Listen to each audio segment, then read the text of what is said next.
Do me a favor, smash that subscribe button, like, share, comment, hit the bell button. I will see you guys next time. Yo, what's up guys, Juan here, and today we're gonna talk about plyo balls. I posted a video on 90 miles an hour, 90 days, talking about plyo balls and how much they helped me out. And I ended up getting a bunch of comments underneath asking questions, what exercises I should do, how can I incorporate them into my routine. So we're gonna talk about 3 different plyo ball drills or throwing exercises that you can implement to the beginning or even post throwing on a recovery day or anything like that. And we're gonna talk about just 3 safer ones without actually knowing the structural integrity of you as an individual and as an athlete. So we're just going to talk about 3 ones that I think everybody can do. And the first one is the reverse throw. And we've probably seen a bunch of guys, if you are accustomed to watching guys use plyo balls, you've probably seen somebody do these at some point in the baseball world, especially anything post like 2018.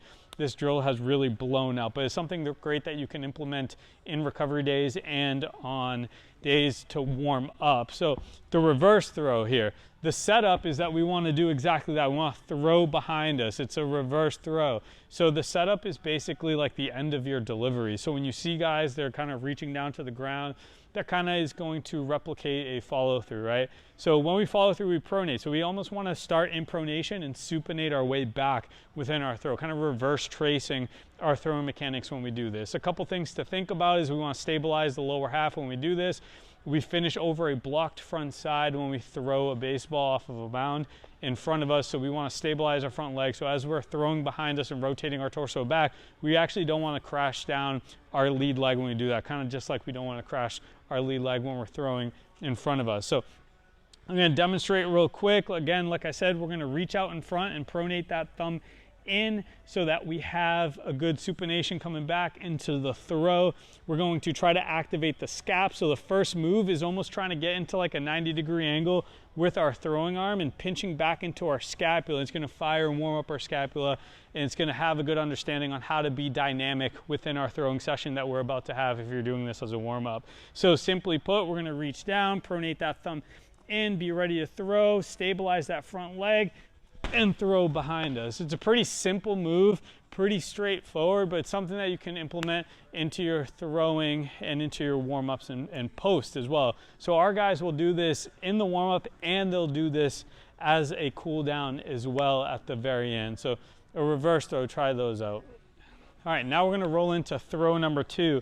In throw number 2, we're gonna set up just like we're about to throw a pitch. So we're kind of perpendicular to the plate. Our feet are parallel to one another and parallel to our target that way. And now we're gonna try to really like activate our scap, kind of like we just did in the reverse throw. So this is in order, guys. I don't know if I mentioned at the beginning. So this is in order, the way that I want to run this. So the scap throw, it's going to be a little bit more of a constraint drill with the throwing arm. So we want to preset our throwing arm at 90 degrees and supinate it, so palm up, right? So all we're doing is kind of rocking back into our scap and trying to time that out. And you can be thoughtful about this and time it out with the front leg coming forward. So we're kind of rocking into that scap, and as we're about to lift, we make our throw going forward. So now we're kind of incorporating the lower half and the scap firing that we just accomplished with the reverse throw. We're doing it standing up now, and just remember, more of a constraint. We want to stay in strong angles with our throwing arm and our front side as well. A nice little nugget and a little tip: if you give a guy something for his glove side to kind of squeeze onto, it starts building some body awareness with the glove side too, and they start understanding pronation and supination on the glove side as well. But just remember, kind of rock back into that scapula a couple times, feel it, feel what it feels like to have, you know, that scap kind of ride up and pinch, and we're gonna feel that into our throw as we get into external rotation through the throwing zone. So you can use that as well as scap throws. And now throw number 3, which ends up being probably my favorite throwing drill that we do at Antonelli Baseball. We do this with all of our players, no matter the position. It's one of my favorites. It's just opposite foot forward, wrong foot forward, whatever you want to call it. But we're going to start with staggered feet. If you're left-handed, your left foot is ahead. If you're right-handed, your right foot is ahead. And it's going to be a constraint drill with our lower half. So our lower half is staying stationary throughout. And basically all we're going to do here is, again, create 90-degree strong angles with our upper half and our arms. And we're going to kind of rotate our upper half.